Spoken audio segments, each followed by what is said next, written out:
Welcome to Agenda Edina, a program summarizing the actions taken at City Hall that affect you most. I'm your host, Dorothea Marty. Edina voters will decide next year if there should be a 0.5% local option sales tax in the community. A local option sales tax is a tax for a specific purpose or project of regional significance. It would only apply to taxable goods. The proposed Edina sales tax would equate an additional 50 cents on each $100 purchase of taxable goods. It's estimated to generate more than $4 million annually. At the request of the Edina City Council, the Minnesota State Legislature adopted legislation earlier this year to authorize the city to conduct a referendum seeking approval from Edina voters on the possibility of a new local option sales tax. The funds would be applied toward the Fred Richards Park Master Plan and the Braemar Park Master Plan. The City Council took action last month to move forward with the referendum, which will be conducted November 8th, 2022. This is a way to bring, as I said, a new revenue stream into city government instead of property taxes.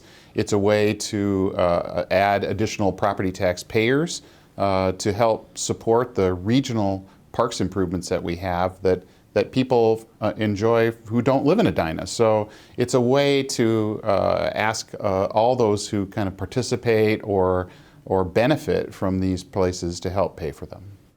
The Fred Richards Park Master Plan is estimated to cost nearly $18 million to implement.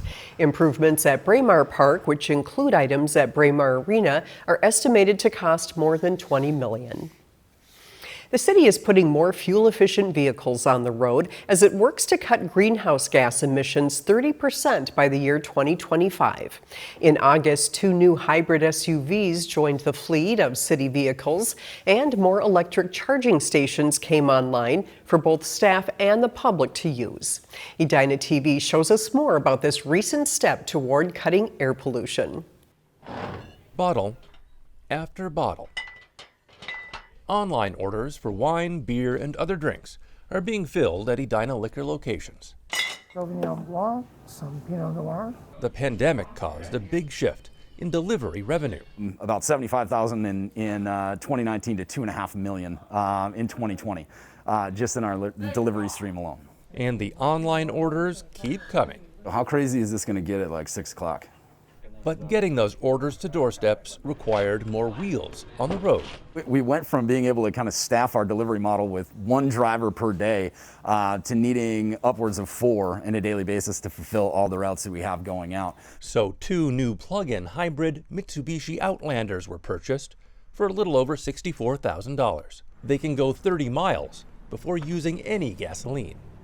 A new Green Fleet policy approved in April requires all city departments to transition to more fuel-efficient vehicles as the city approaches a 2025 deadline to cut greenhouse gas emissions by 30%. Transportation is the second largest contributor to climate change in Edina, so that's after building energy use. So we know that it's a goal we have to tackle, and we see a lot of opportunity in it. 2 fully electric vehicles are now in use by city staff, along with 5 plug-in hybrids. But that's just the start. We are moving to increase that rate, looking to replace closer to 5% of our vehicles every year with electric. That's the change in legislation, that's the change in markets. It's just our ability to shift. A shift that also supports electric vehicles owned by residents and visitors to the city. Charging stations are now available at City Hall and the Southdale liquor location. The public gets to use the first 2 hours for free before they have to start paying. For Edina Liquor, a more fuel-efficient fleet means less time is spent filling up. That obviously helps us get those cars back out on the road faster. Combined with efficiency upgrades to lighting and coolers, Edina Liquor is working to maximize profits. And so this is really just kind of rounding out that broader project of making sure that we're contributing the best to our ability to the goals set forth for the city to kind of knock down some of those carbon emissions and things like that. An urgent push to meet emission reduction goals while realizing the many benefits of going green. I'm Dan Carpenter for Edina TV. Both Xcel and CenterPoint Energy franchise fees help to pay the difference in costs between standard gasoline vehicles and the more fuel-efficient hybrid and fully electric city vehicles. Art Festival fans missed the Edina Art Fair and Uptown Art Fair in 2021, but they won't have to miss the Edina Fall into the Arts Festival. The free Edina Fall into the Arts Festival will be held 10 a.m. to 6 p.m. Saturday, September 11th, and 10 a.m. to 5 p.m. Sunday, September 12th at Centennial Lakes Park. More than 200 artists, exhibitors, and food vendors will offer their products around the lake at the park. Arts Center General Manager Susan Tarnowski, who leads the event, said festival attendees can expect the same high-quality event as past years. We had this year 235 artists apply to be in the show. We had a 4-person jury, each representing different art disciplines, and that jury ranked and made comments on every one of those entries, and some of the most wonderful, exquisite art was selected to be in this show. Some of our major award winners from the previous show in 2019 in painting and in a wonderful feather jewelry medium are coming back in major spots so people can find them again this year.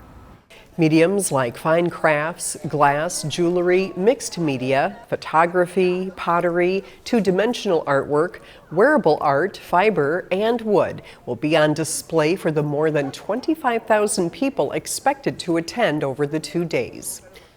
In partnership with the city, the festival is organized by and benefits the Edina Crime Prevention Fund, which contributes to many police department programs and services, including the K-9 unit, motorcycle unit, police explorers, and Night to Unite. The fund also offers reward money for information leading to arrests for serious crimes. In addition, the festival benefits Centennial Lakes Park and the Edina Art Center. The City of Edina continues to closely monitor the spread of the novel coronavirus and is keeping those who live and work here up to date about COVID-19. Please visit edinamn.gov/coronavirus for the latest updates or sign up to receive City Extra emails or text messages. Thank you for watching this episode of Agenda Edina. I'm your host, Dorothea Marty.